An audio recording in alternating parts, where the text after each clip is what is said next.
Math मंत्रा channel में एक बार फिर से सभी छात्रों का स्वागत है। आज हम लोग एनसीईआरटी पैटर्न पर आधारित कक्षा 12 की गणित प्रश्नावली 1.1 के प्रश्न संख्या 5 को हल करने का प्रयास करते हैं। इसमें कहा गया कि जांच कीजिए कि क्या आर में, तो यहाँ पे जो आर दिया गया है सभी बच्चे किताब में जब देखेंगे तो ये गहरे काले अक्षर में लिखा गया है, तो इसका मतलब होता है रियल नंबर में आर बराबर क्रमित युग्म दिया गया ए बी, कहा गया कि जहां A is less or equal to B Q द्वारा परिभाषित संबंध स्वतुल्य सममित अथवा संक्रामक है। तो यहाँ प्रश्नवाचक चिन्ह लगा है। तो सबसे पहले हम लोगों को जांच करना है कि जो एक समुच्चय दिया गया है आर यानी कि रियल नंबर्स और एक संबंध जो दिया गया है प्रतिबंध के आधार पर, यह स्वतुल्य सममित या संक्रामक है या नहीं है।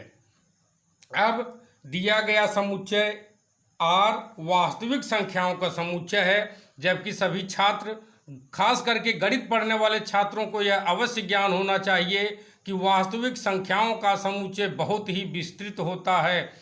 वास्तविक संख्याओं के अंतर्गत केवल काल्पनिक संख्याओं को छोड़ दिया जाए तो सभी संख्याओं का समावेश होता है। इसलिए इनका समुच्चय न बनाकर इनको हम एक उदाहरण के द्वारा समझने का प्रयास करेंगे, वो भी दिए गए प्रतिबंध के आधार पर।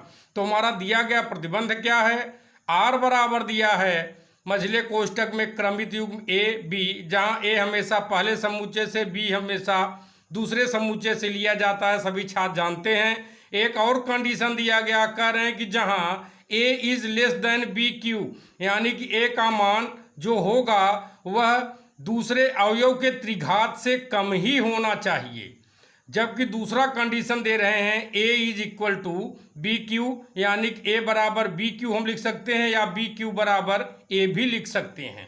तो चलिए सर्वप्रथम स्वतुल्य संबंध के लिए हम देखते हैं, एक उदाहरण लेते हैं। चलिए, चूंकि परिमेय वास्तविक संख्याओं के अंतर्गत परिमेय संख्याएं भी सम्मिलित होती हैं, इसलिए हम 1/2 ले सकते हैं, क्योंकि स्वतुल्य होने के लिए प्रत्येक अवयव स्वयं से संबंधित होना चाहिए। तो क्या देखते हैं कि दोनों इस प्रतिबंध पर खरे उतरते हैं या नहीं उतरते हैं। तो हम देखते हैं कंडीशन के आधार पर। पहला देखते हैं, तो 1/2 बराबर 1/2, 1/2 बराबर 1/2 का होल क्यूब क्या हो सकता है? कभी नहीं हो सकता, इसलिए पहला प्रतिबंध नहीं है।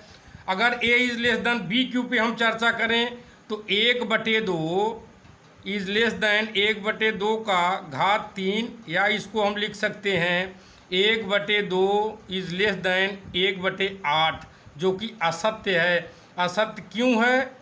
क्योंकि 1/2 इज ग्रेटर देन 1/8। इसलिए हम कह सकते हैं कि यह स्वतुल्य संबंध नहीं है, क्योंकि यह एक भी प्रतिबंध का पालन नहीं करता है। स्वतुल्य संबंध नहीं है। अब हम लोग दूसरे पॉइंट यानी कि सममित संबंध के लिए चलते हैं। देखते हैं कि यह सममित संबंध है या नहीं है। तो चलिए, सममित संबंध होने के लिए सभी छात्र जानते हैं कि यदि एक दो आपस में संबंधित है तो दो एक भी आपस में संबंधित होना चाहिए। चलिए देखते हैं, दो क्रमित युग्म लेकर 1 2 और 2 1 को लेकर हम चर्चा करते हैं, क्या यह दोनों आपस में संबंधित हैं। तो पहले क्रमित युग्म में चर्चा करते हैं। तो 1 इज लेस देन 2⁻³ अगर हम कहें तो हमको मिलेगा कि 1 इज लेस देन 8। क्या है? ये सत्य है, ये सत्य है।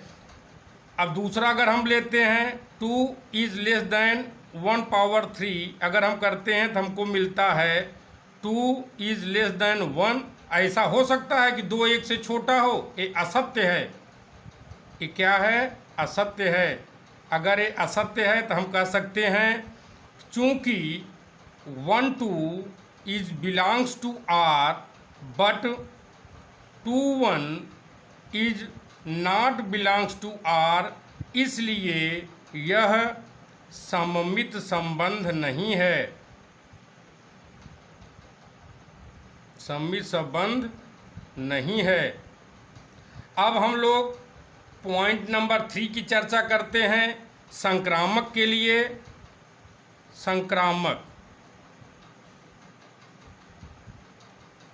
संक्रामक के लिए तो चलिए हम जानते हैं कि संक्रामक होने के लिए कम से कम 3 ऐसे अवयव हों जो आपस में संबंधित हों, तभी वहाँ पर संक्रामक संबंध होता है। तो 3 अवयव हम कुछ भी ले सकते हैं। चलिए एक उदाहरण के द्वारा हम ले लेते हैं। 3/2 हमने ले लिया, दूसरा क्रमित युग्म ले लिया 3/2 और 6/5, और तीसरा क्रमिक युग्म तब क्या होना चाहिए, 3 और 6/5 होना चाहिए। अगर ये तीनों R के अवयव होंगे तो यहाँ पर संक्रामक संबंध स्थापित होगा, अगर नहीं होंगे तो संक्रामक संबंध स्थापित नहीं होगा। तो देखिए बराबर दे हो ही नहीं सकते, इसलिए हम लोग दूसरे कंडीशन पर ही चर्चा करते हैं जो हमारा दिया गया है A is less then BQ, उसी पर चर्चा करते हैं। तो यहाँ पर हमको मिलता है 3 इज लेस देन 3/2 का होल पावर 3। हल करते हैं, आगे बढ़ेंगे तो यहाँ हम कह सकते हैं 3 इज लेस देन 3 त्रिका 9 त्रिक 27/8, जो कि सत्य है क्योंकि 27/8 का मान 3 से बड़ा होता है। अब हम दूसरे क्रमिक युग्म पे आते हैं। 3/2 इज लेस देन 6/5 का होल क्यूब, या हम इसको लिख सकते हैं 3/2 इज लेस देन 36 में 6 का गुणा करेंगे तो हमको क्या मिलेगा, 216 मिलेगा।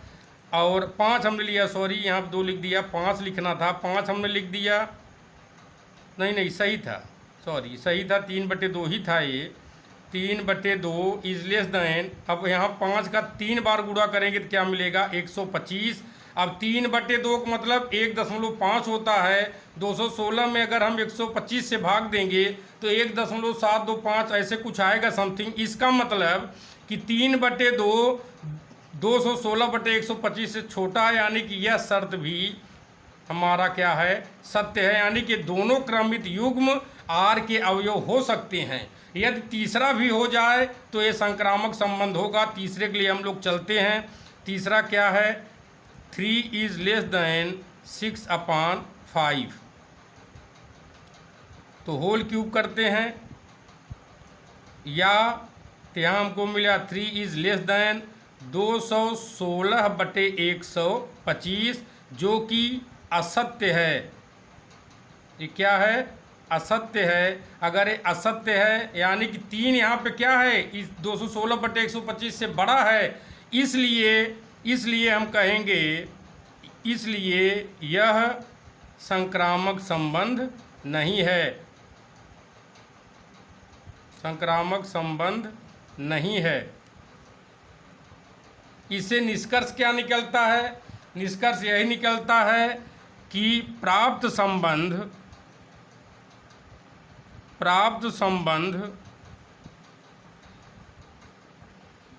न तो स्वतुल्य है